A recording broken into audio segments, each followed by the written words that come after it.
I just realized that wasn't on. We can keep going, but everything before that is not there. Oh. So only if you're listening to the podcast will you get to hear anything from before. All of that. Yep. We both missed that, though. I know. I thought that I hit it, but I did not. For those of you listening, I did not hit record on my phone, and I thought that I did, but I might have accidentally not bumped it hard enough or something. Well, but now it's recording. YouTube has, or no, your computer. My computer won't hold it anyway. Yeah. I have to find my hard drive. So we haven't been able to upload to YouTube. Not yet. Yeah. But you get the second half of this one when I'm able. Oh my gosh, that's funny. It's okay. For the first half, I'll put pictures of us with the audio underneath. It'll work out fine. That is so funny. That's what happens when we record early in the morning. My brain's not caught up. I looked up and I was like, why isn't that red? I know, you were looking at me and I was like, what? I was looking over, I was like, oh no. Do I have something? Other did she notice? The coffee stain? Neither one of us noticed. Okay. Yeah, the coffee stain. Look, it's all dry now. That means it'll be super easy to get out. That's great. So, the strike of 1906. Oh. And this was, like I was saying, there was so many strikes in the Union in the early 20th century. And we're over the entire country. Mm-hmm. America was a hotbed for unions starting up and strikes happening. And unlike today, when unions strike, back then, people would die.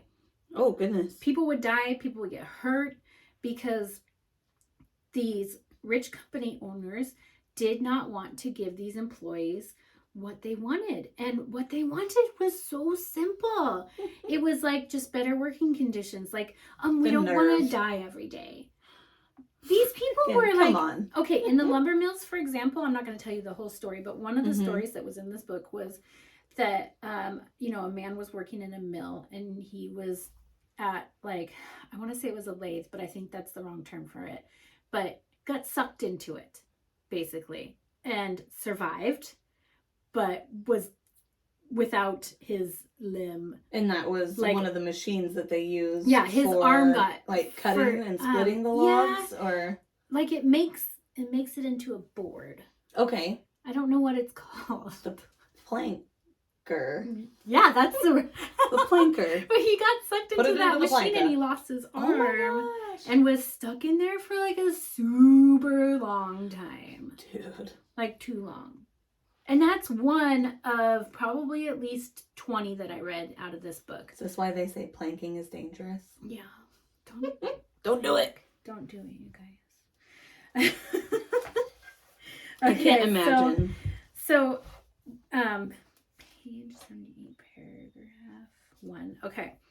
So there's one specific story that I'll be telling you guys about the union strike. And it is one of the pivotal moments that changed Gohl's life in Aberdeen.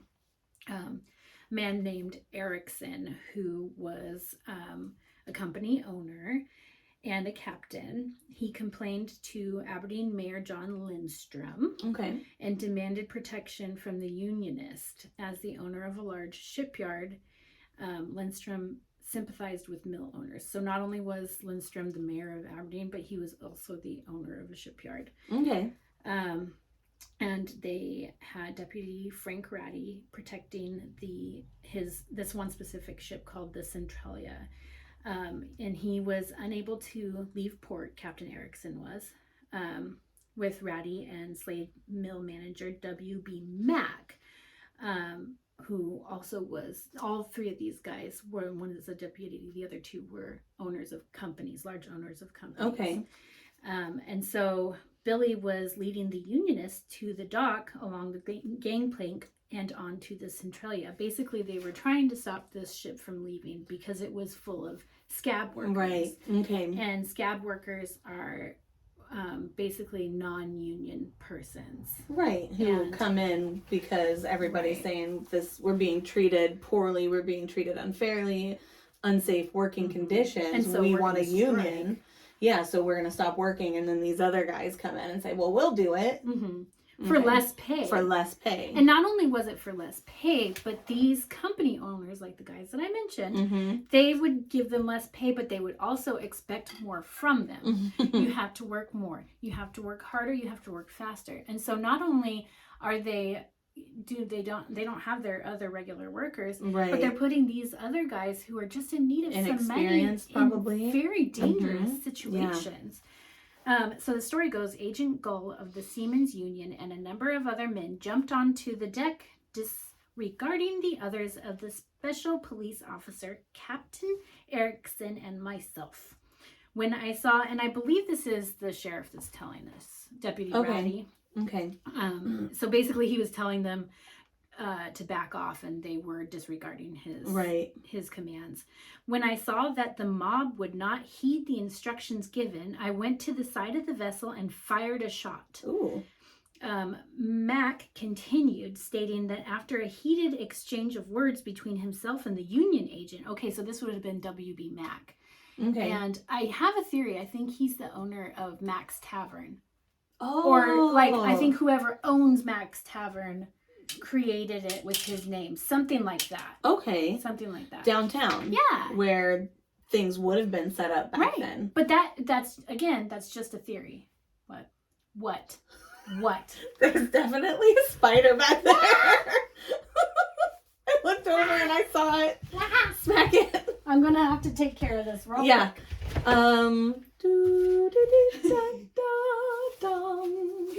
This is the elevator music. Oh. Where'd it go? I hope it's dead. Oh, there it is.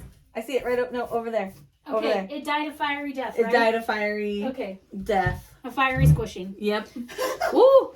Sorry about that. I just knew that you scared the business out of me. Oh my gosh. Sorry, guys. For those of you listening, as Becky was talking, I looked over and saw the spider on our canvas behind us here, a little backdrop, and my eyes got super big, and I was like fighting back a smile because I knew that I needed to tell her somehow that there's a spider, but I was like, maybe it'll just go away. And I was like, no, I would want to know. And then she was like, what? Yeah.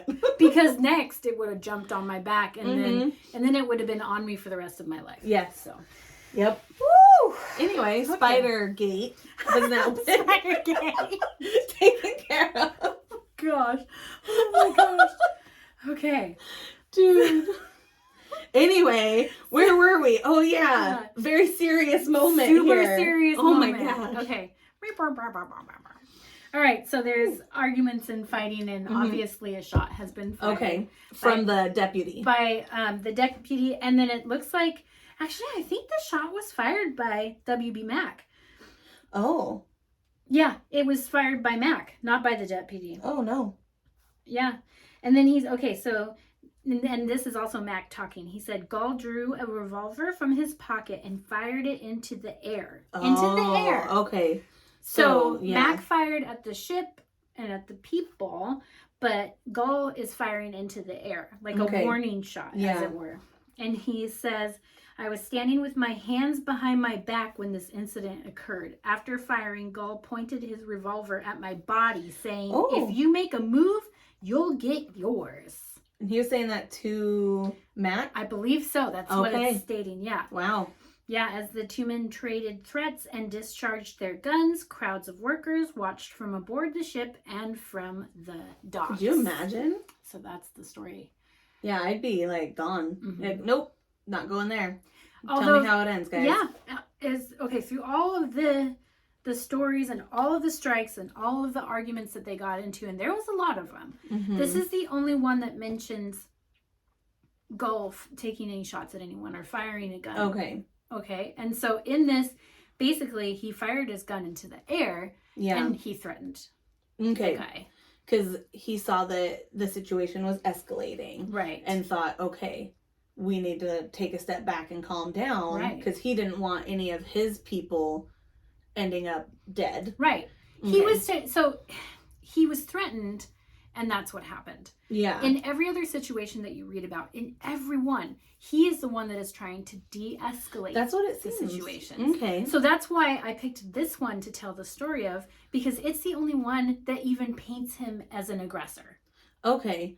Yeah, because so far, he's captain, or not is it captain of the union? Like, he's leading the charge. Yes. Okay, because he fighting for equality, right, for the fellow laborers, so that they can have good wages and safe working conditions. Right, and because he was a sailor for 14 years, he knows how dangerous these working conditions are. And like I said before, he was lucky to get out not only alive, but alive and well. And so he's like, okay, well, what do I do with the rest of my life? Now I want to settle down. You know what? I'm going to use the rest of my life to help these guys. Okay. So interesting. That's basically where we're at with that. And then, after that, so I wrote this down. I'm sorry, you guys. You're doing great. Okay. So this action of the strike and of the 1906 stands as a pivotal event in Gohl's life, as his defense of workers' rights infuriated the region's employers and company owners, turning them into his vocal enemies. And then I have ooh. Okay, so because he's leading this charge and so many people are behind him, all of these more fortunate shipyard owners and businessmen are getting mad. Yes.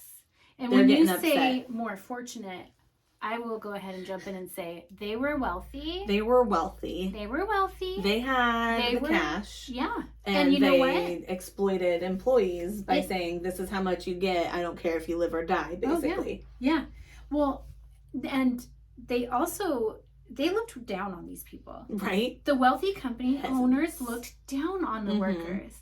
And, and not to make it a personal, but just having worked union and retail for 20 years, I can tell you, when these quote unquote company owners, I mean, not quote unquote, because that's what they are, when they come in and they're wealthy, they look down on you. And the frustrating part of that is, for a fact, they've never done the work that you're doing right now. Right. They've never had to put the gloves on and do the freight. They've never had to load 100-pound boxes of meat.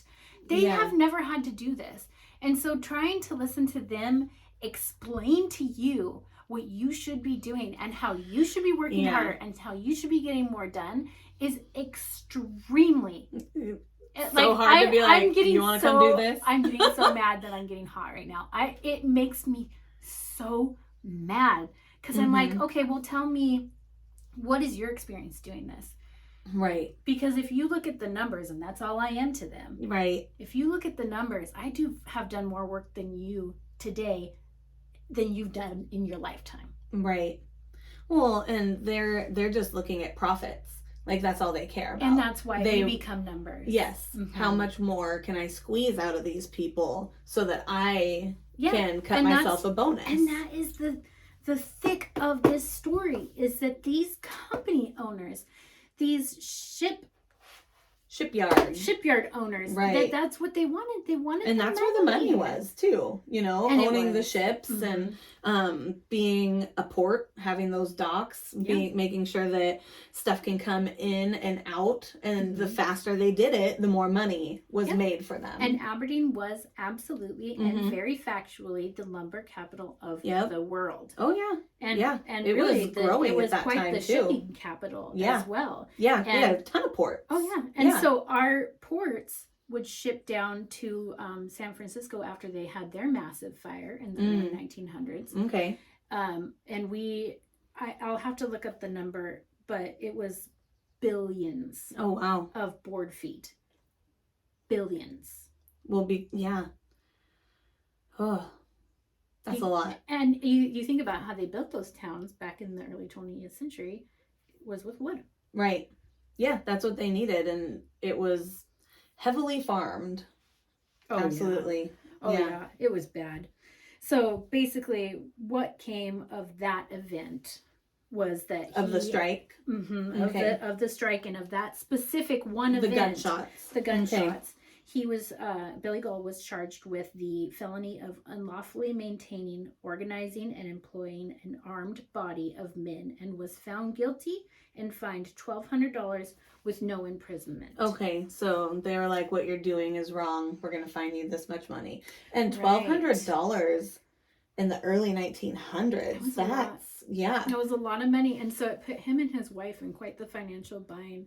And they ended up having to file for bankruptcy. So when I was doing the research for John Tornow, I found that the dollar is worth 34.8 more dollars now. So $1 to 34. Yes, and so if you wanted to find the math on the $1,200, you would times it by 34.8 or roughly $35, and then suddenly you're going, holy crap. And that's a lot. That's a lot of money to people who didn't make a lot of money. Yeah.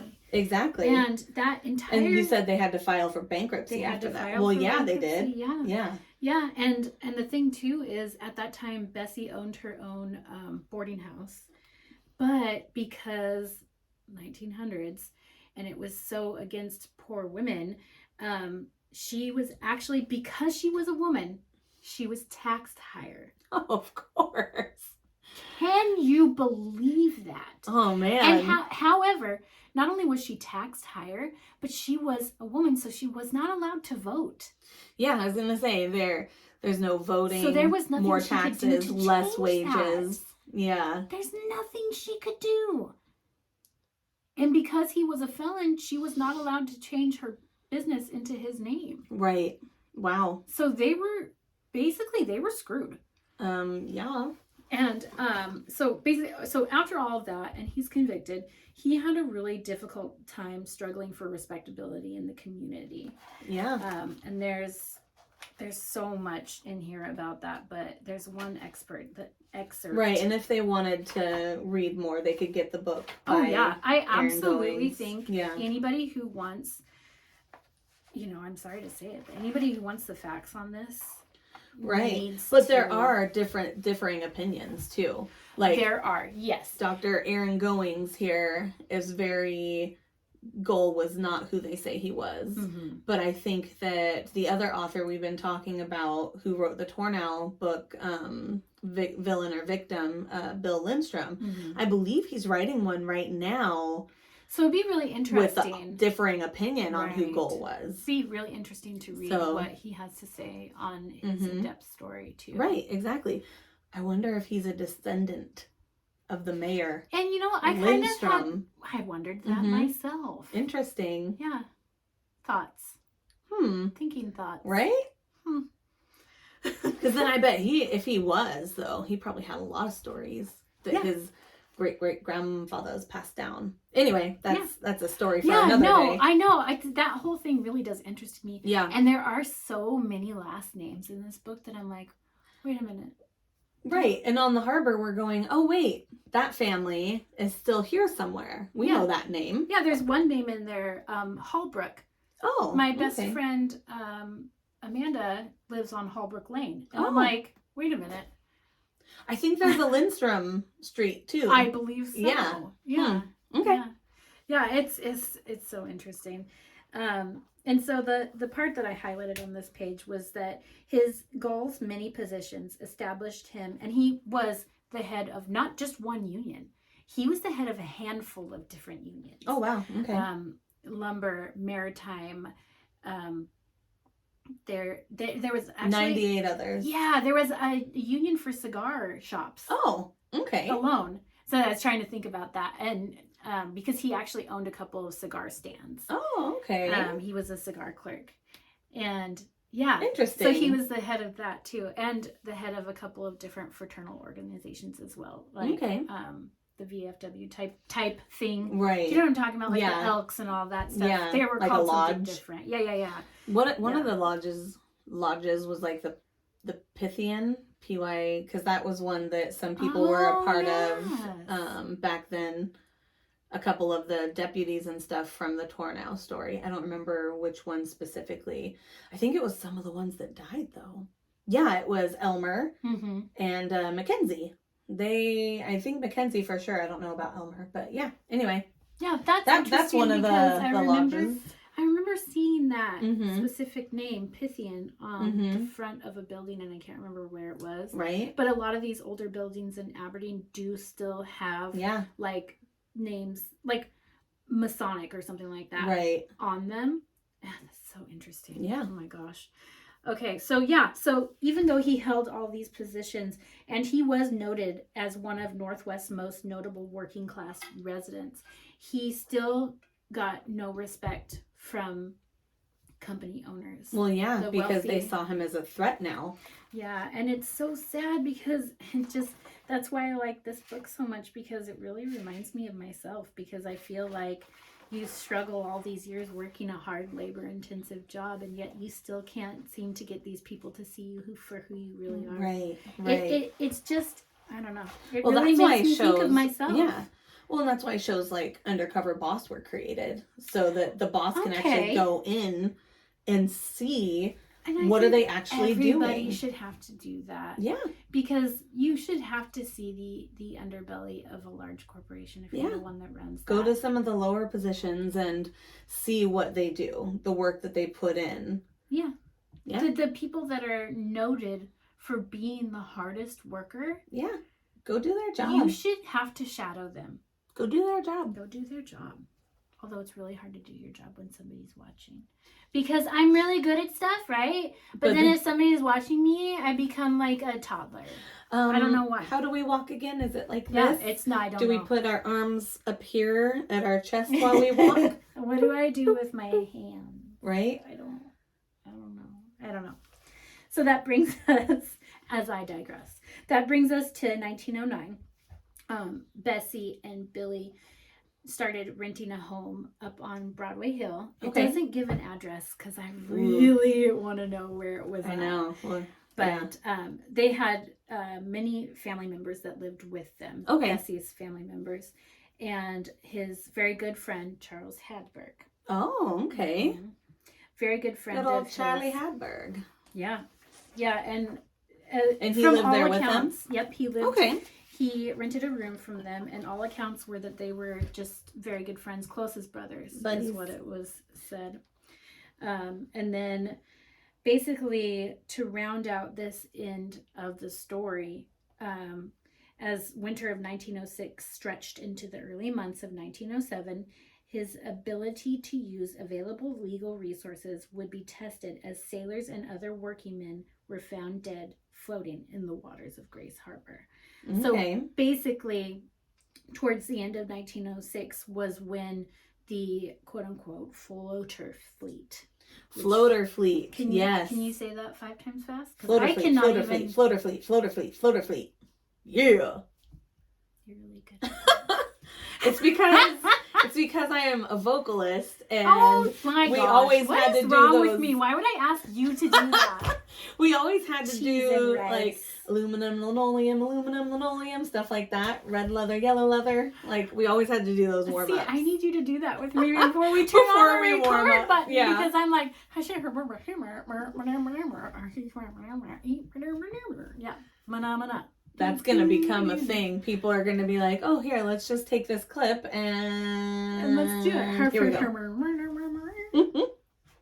So the floater fleet, which was just men turning up dead in the rivers and creeks and so on and so forth. Yeah, they just literally would find them floating down, what is it, the Chehalis River? Okay. Yeah, and so next week's episode, I'm going to go super in-depth into the floater fleet and the individuals and kind of how it happened. I definitely have hard opinions on that. Okay. For sure. Because I don't know, everything I've read on this story, yes, he was a very strong, loud, but I would not say argumentative man. I would say defensive man. I would say that when it came to the things that he truly believed in, that he wasn't going to yield to these powers that be. Right. And unfortunately, the powers that be had the money. The powers that be had the importance. The powers that be. And, it ended in his undoing. And it's really sad. All right, I'm going to play devil's advocate here. Oh, please do. I wish you would. So, just from what we've learned about him now, had any of these authorities already seen where he came from and how in Germany. He was suspected from a young age of being aggressive or a murderer, coming from a mining, quote unquote, maybe accident. Sure. Where someone died. So, and then seeing how when he's inebriated, he gets a little fresh. You could see that part of it. Yeah. I would tell you they did know. They did know about the fact that he was a drinker, because that's also something in the book, that he was a friend of the drink, as it was mentioned. Okay. So, a lot of the parts of his personality were not so great. Right. And he didn't take crap from anybody. Yeah. And so he was a rough dude. It was a rough time. It was a rough time for sure. Yeah. But I could see, if I was looking at it from the other side of it, I could see where it was like, man, this guy might be dangerous. And, I think that if pushed into a corner, as we can see from that story of the 1906 strike, could be dangerous. He was like, listen, if you try to shoot at me, you're going to get yours. Right. And it must be a characteristic from that time as well, because same thing with Tornau. Right. Did he kill his nephews? I don't know, but he was forced into the woods and then became what he was and what had happened to him. So same thing, if he hadn't been oppressed, would he have been accused of these things? But they just wanted him to be quiet and not fight for rights. If he had come from a wealthy family, would he have been accused of these things? That's my thing. If his wife didn't run a boarding house. Yeah. if he didn't come from, simple means, would any of this have happened? Right. And we'll dig into more of... Oh, yeah. More of the story. So, I don't know if they had information on whether or not he had these past accusations. Right. I believe, because I haven't further read into that yet. Okay. So if I do find that out, I'll let you know. Okay. Yeah, it's such an interesting story. Because how things spread. Someone comes to town, and especially our town isn't like our area that we live in. It's not super big. And I live in, you and I, we live in an even smaller part of it.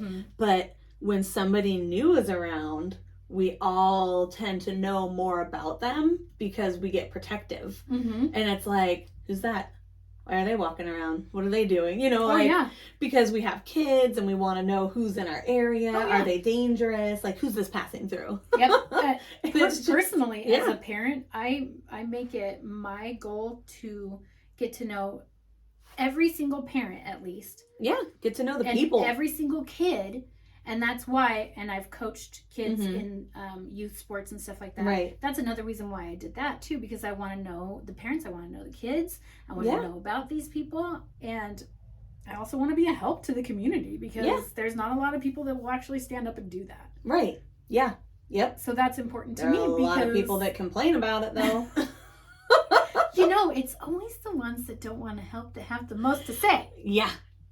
Well, why don't you come do it? I can't. I'm busy. Oh, you're not? Here is a piece of paper. Fill it out. It's called volunteering. Get to know it. Volunteering? Volunteering? Oh, I don't know that. What does it pay? Oh, man. Oh. It's a different kind of pay. Yeah. Satisfaction and a hard day's work, I guess. Fulfillment from doing for others. Yeah. And also being the only one to bring snacks, because nobody else brings snacks. Oh, see, okay, so I was the coach for my daughter's coach pitch team.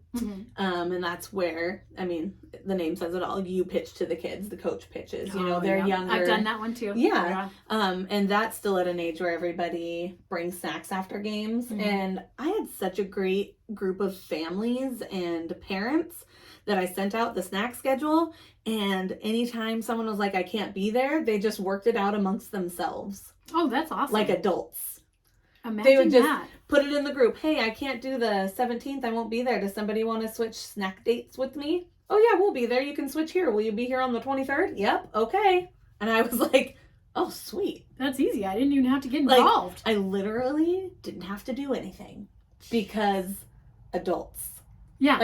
You can handle how it should be. Right? But they were so great. And I was just like, wow, I was blessed with a great group of parents who were helpful to the kids, like encouraging. Nobody was out there going, well, my kid's going to be the best in everything, so they better do well. Oh, they were all just like, hey, we'll do our best. The all-star complex. Yeah. That's a fun one. Sometimes people get way too into it. They do. They think, I don't know. Maybe they think that their kid is going, like, has to grow up to be a star and make a ton of money and be in the spotlight. But that's, like, this isn't the place for it. No. Kids need to have fun. And when the fun gets sucked out of it, they're not going to do well. Yeah. And as far as I'm concerned as a coach in the past, I've always said, we're here to learn how to work together as people, as human beings. You guys are here to learn how to work as a team. You're not here to win at youth sports. Because do our best. You are 5. Gain new skills. Yeah. I told all the parents before we got started, because we don't, at Coach Fitch too, we don't really keep score. It's like, everybody's still learning. Mm-hmm. Everybody. Yeah. And you know who does keep score though? Some of the parents. Yeah. Well, and I mean, I'd look at the books and be like, oh, technically we won. You know, but I never tell the kids. They'll be like, who won? I'm like, we all won. Everybody won. We're all winners. Because it's Coach Fitch. And we all did our best. As long as we have. I told them, like, have fun. Be respectful. And I'm going to teach you the fundamentals the right way so that as you grow up, you'll get better. You can sharpen your skills. Yes. Yeah. But you have to learn to throw the right way. You have to learn to catch the right way, and you have to learn to swing the bat the right way. Right. And so, like, that's what most of our time was spent on, teaching them how to throw accurately and how to swing the bat. Right. Because what age is that? 7? I had anywhere from kindergartners up until 8. Oh, dang. Yeah, because then it's like 8U is what they call it. And so then they can move up to the 10U when they're past that. And that's where the kids start pitching to each other. Gotcha. And so it does get a little crazier. And I want to make sure any kids that I coach have the skill to jump into that next world. Right. Because it's way different. Right. But if they have that, they have the basic fundamentals. That's really all that matters. Learn the skills. And, you know, this age is young. I know when you get older, it gets competitive. Mm-hmm. But even my oldest, he just turned 16. Like, I go and obviously I want him to do well and I want his team to do well. But most importantly, I want to see that if something doesn't go the way he wants it to, that he responds correctly. And, you know, it's funny you should say that because that's where I'm at with Ashton. Because, you know, they're both the same age. He'll be 16 in a couple weeks. Yep. And he's so great about that. You know, we've always taught him good sportsmanship is extremely important. Super important. Because it really, if you lost, you lost. You can't go back. There's no rewind button for that. So did you do your best? Yeah. And people are probably always going to remember, or it's going to be recorded in some way, shape, or form. Mm-hmm. Did you throw a tantrum? Or did you say, hey, you know what? Good game. Yeah. You guys did really good. Exactly. Yeah. Like, it's okay to get mad. I can tell them all the time. You can get upset. Because I play sports and sometimes I'm like, oh. Yeah, but does it need to be said? Or maybe could it be said inside here and then filtered out? Right? Like, in a nicer way. I'll get it next time. Yeah. All right. I'm really mad that I did that. Why did I do that? I've done that 100 times the right way. And now everybody's looking at me. Again. It comes back to people are watching me. How do I swing this bat? Do I do it in a helicopter over my head? Is that how I hit the ball? Because that's how it happens. Yep. Do I spin around? Do I run up at it like Happy Gilmore? I just whack at it. Yeah. Yeah. Just phew. But, you know, you just be a decent human. I mean, like, teach your kids to be respectful. I see a lot of quote unquote grown-ups. Oh, yeah. And they don't know how to be a grown-up yet. And I'm like, well, you work for money. Mm-hmm. Like, I don't even know how many people I've heard. They're like, oh, well, I started this job, but then I just decided I didn't really want to go, and I don't see why I should have to. Like, literally. And I was like, well, here's the thing. You want the money. Right. You do the work. Yeah. Like, that's how it goes. Actually, they don't pay you if you don't do the Yeah, work. if you don't show up, that's the thing. And then guess what else happens? You don't show up, they take the job away from you. Yeah, so you don't get it anymore. You're done. So then you don't have any of the money. So, like, what? Oh, it's not hard. No. It's not a hard concept. No, it's not difficult at all. Teach them to work. Turn it into a rant. Yeah, we digressed quite a bit. Because now I'm all fired up. Oh, yeah. Well, it's easy to get fired up. I know. I don't want to, though. That's like an entire episode. I know. We really could do an entire episode on how our feelings on that subject. Yep. And man, I feel like we'd have some support. I think we would. Yeah. The people who would be against us, I think, are the ones who don't want to work. Well, they also are not our listeners. Yeah. They don't want to hear what we have to say. They're not in our listenership. Yep, and that's fine. They probably turned us off like a super long time ago. Right? What? They want me to work? Click. Yeah, done. Not doing that. Mm-mm. Listen to the rantings of why should I have to work? Yeah, there you go. Just give me money. Like, people who want to be influencers. Oh, Lord. And they just want free things. And they get mad when a company doesn't send them free things. Have you seen that? I've not. I've seen stories like, but do you know who I am? Because they're like growing or they're semi-popular, whatever, as an influencer. And the company was like, yeah, thank you, but no, thank you. Wow. Like, I'm not going to just keep sending you free stuff. And they'll be like, well, companies fine. don't become companies and be able to do what they do by just sending free stuff to everybody. All the time. I get it. Like, if you get a sponsor, right. But if you just make mention of something on your show, and just because you have 30,000 followers, that doesn't mean magically that you're going to get the things and the stuff. Like, oh man, I love Pepsi. It's so great. A Pepsi truck's not going to show up at your door and be like, here you go, free Coke for life or free Pepsi for life. Well, see, I feel like that's rude. If I say Diet Coke, a Coke truck better pull up to my house. Like, where is it? We should hear it by now. It should. It's not here yet. It's because we don't have double digits yet of our estimated audience. We gotta get to that 10. We gotta get the double digits.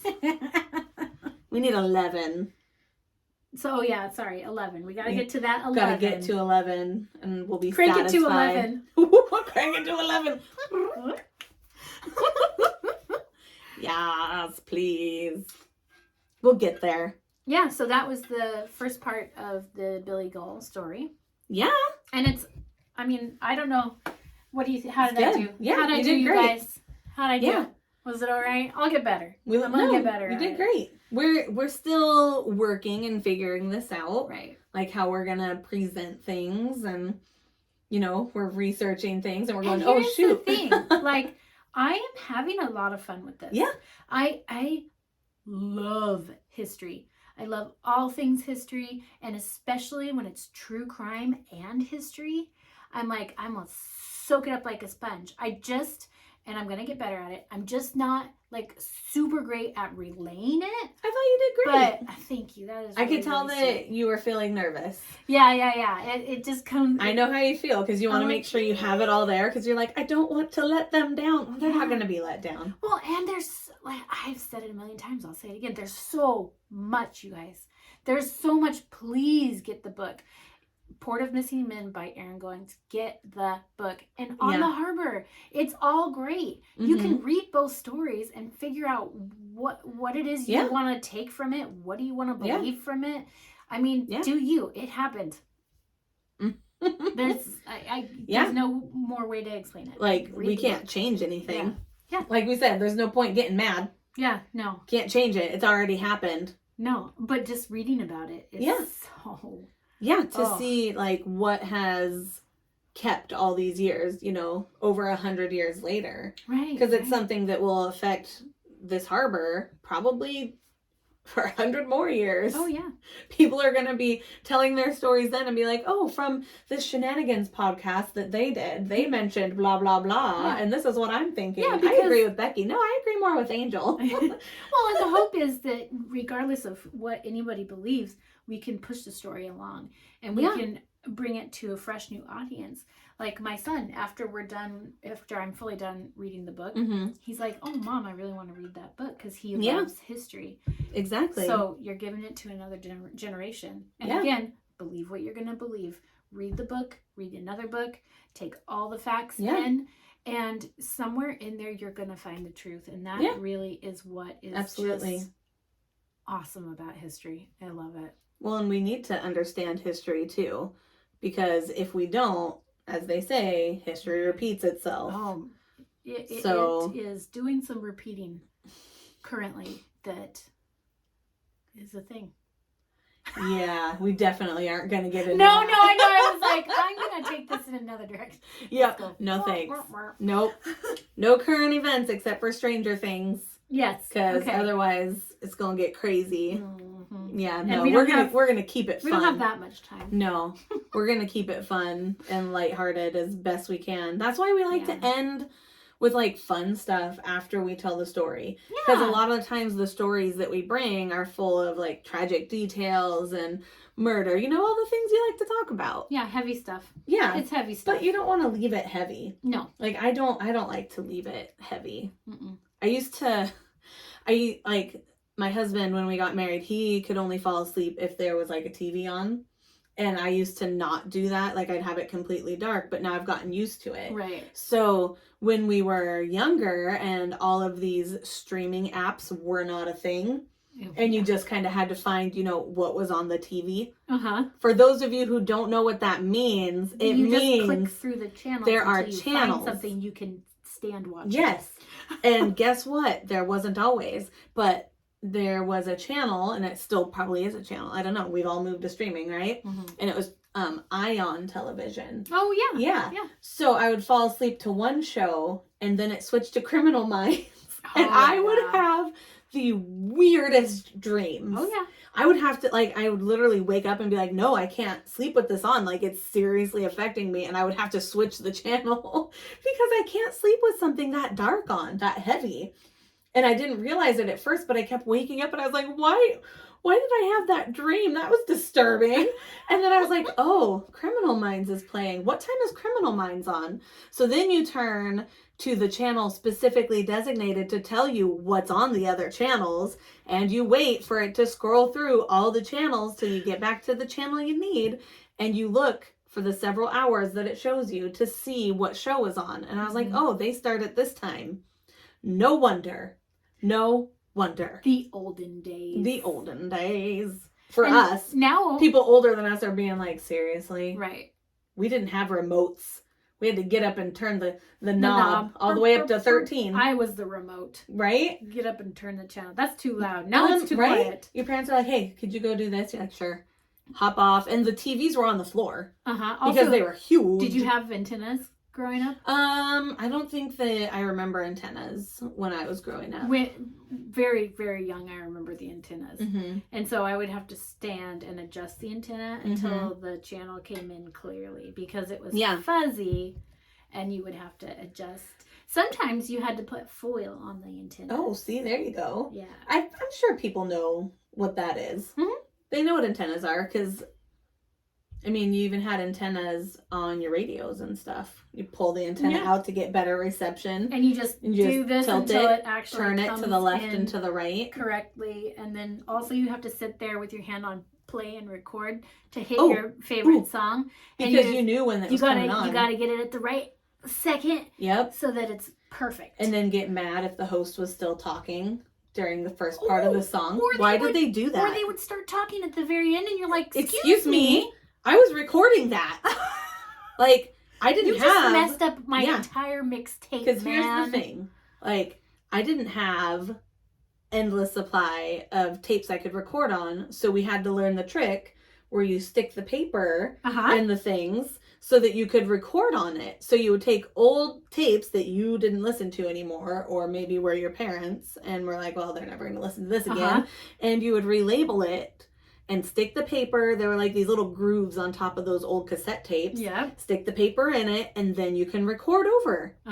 Okay?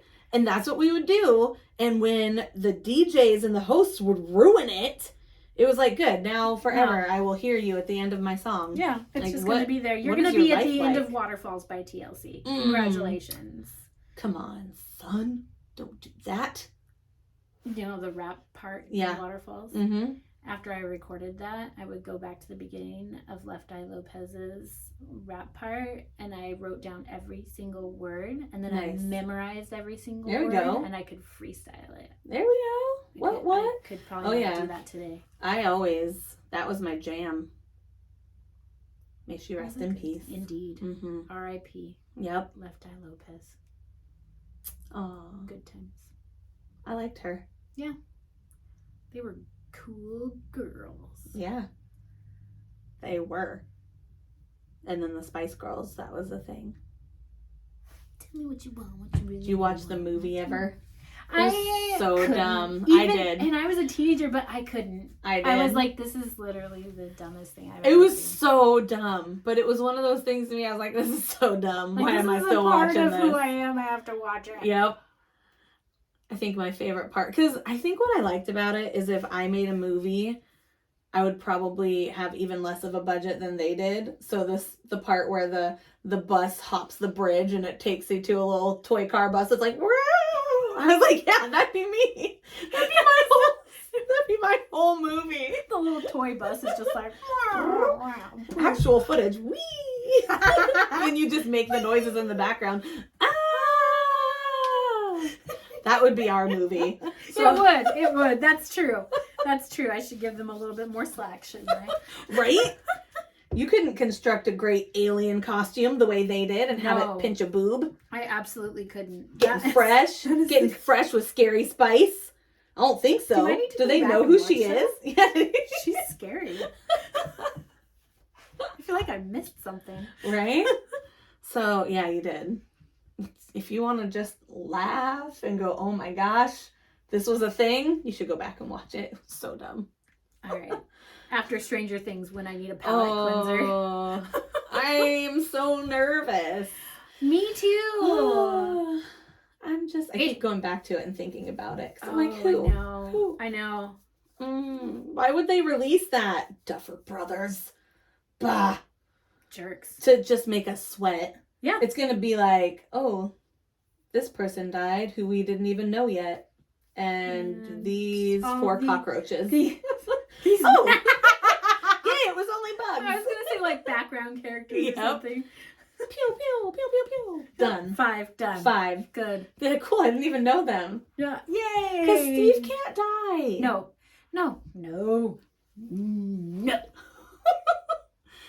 Becky is pointing her finger angrily. Everybody angry wag. Put a circle of salt around Steve. Yeah. Give him an iron rod. Yep. Because that's how you fight ghosts. I don't know about Vecna. Oh, he just needs music. I'll sing for him. I'll sing him a song. You know what I would do? A song that never ends. I was going to say, I would do the Muppets. Mana-mana. Do-do-do-do-do. Mana-mana. Do-do-do-do. Mana-mana. Do-do-do-do-do-do-do-do. And he'd be like, just go. Just take me now, Vecna. Get out. I don't need this in my life. I don't need this Muppet lady here. That would be my song. Oh, goodness. Yeah, he can't go. No. No thanks. Mm-mm. And then, come on. Well, come on. Yeah. I know. We're thinking the same exact thing. No, we are. It's going to be tough to get through. I'll tell you what. If anything bad happens that I don't like, they're gonna hear about it. They may not ever hear directly, but they're gonna hear about it. I think that's the thing, though, is they want to hear about it. Yeah, I know. They are really good story writers, though. Yeah. When I watched The Walking Dead. Have you ever watched The Walking Dead? I have watched all of The Walking Dead. Okay, I'm so caught up. I feel like anybody who has wanted to watch it has watched it, and I'm going to do a spoiler alert for anybody who hasn't. So you could turn it off right now if there are things. It was early on, but when they killed Glenn, I almost died. I was like, no, Justin but it was so. What's the word for horrible, awful? And they showed it. Oh, yeah. Graphic, that's the word I was looking for. It was Here's the thing. I was like, yeah. No. When the season ended with just hearing Lucille bash into somebody, I was like, I bet it's Abraham. They're not going to. I told Justin, don't worry, it's Abraham. He's cool, but I can lose him. That's fine. It's Sorry, fine. Abraham. But I was like, it'll be. And then when it came in, fine, and it was him, I was like, oh, sigh of relief. Mm-hmm. Like, relief. I was just like, oh, okay, it was him. And then I was like, why does it still feel dark? And then he turns, and I was like, no! Reaching my hand out to the screen, and he's like, Maggie, I'll find you. And I was like, why, Glenn? Did you stop watching it then? I watched a little longer, but at one point I was like, what's the point? What's the point? I did like Negan. Sorry. I know that's bad, but there's something about a deranged man with a crazy bat laced with barbed wire. And barbed wire, yeah. Plus, maybe they shouldn't have made him so good looking. Well, plus he was the Winchester's dad in Supernatural. I don't think I ever watched Supernatural. Oh, okay. That's a good one. It's there's so many seasons. But I've seen so much of it commercialized that I know that's going to have to be my next binge. That actor is their father in that one. So I was like, really? Oh, look at that. Yeah. I was like, no wonder he wasn't around. He was off being Negan. You'll have to watch Supernatural. Yeah, I'm going to have to. That'll be my next binge. It's going to be a long binge because there are many seasons. That's good. I like a long binge. Okay, there you go. There you go. Yeah. Because then I'm invested. It's a good show. Yeah. I just hate when you get invested. And like with The Walking Dead, it's so far gone at this point. I'm still watching it. But it's so far gone at this point that I'm like, what are we doing here, guys? Yeah. Wrap it up. You might feel that a little bit in Supernatural toward the later seasons. Yeah. Like, we've done this, haven't we? But you watch it till the end. Just to get it out because the characters are pretty cool. Well, and you need that closure. Yep. Absolutely. Yeah. Justin keeps telling me that we'll finish The Walking Dead because I'm like, we got through most of it. It's like, maybe we should just finish it. And he was like, I'm not in the mood. I will be, though, so don't watch it without me. But I'm not in the mood right now. Oh, my gosh. Tim does that to me all the time. And I'm like, I'm just going to watch it. I'm sorry. I'm just going to watch it. He works so much that I'm like, you just, I'm sorry, but I'm just going to have to deal with this. I get an earful every time because we used to watch American Idol and my sister was living with us and my sister and I ended up watching an episode without him. So I already knew it was happening, but I was like, but I'll watch it with you. And he's like, you watched it without me? So he's like, I'm never watching this again. And I'm pretty sure we never did. So yeah, I can't just go through and watch it without him. Don't cross Justin. When you're trying to watch shows. No, he won't have it. He won't have it. So he's going to listen to this and be like, that's right. Angel was in the wrong. Yep. I don't even remember all the circumstances, but I was like, oh, but my sister was there. It was different. He's like, doesn't matter. You should have waited. I'm like, okay. Sorry, sir. That is hilarious. Yeah, and he won't let it go ever. So if I ever hint, like, well, maybe, he's like, no. You can't, or we can never watch that again. Okay. All right. Sorry. Whatever you say, sir. Sorry. I only call him sir when I'm being heavily sarcastic. A good heavy sarcasm is fantastic. Yeah. Yeah. It has to be so heavy, though, that it takes people a while to get it. Yep.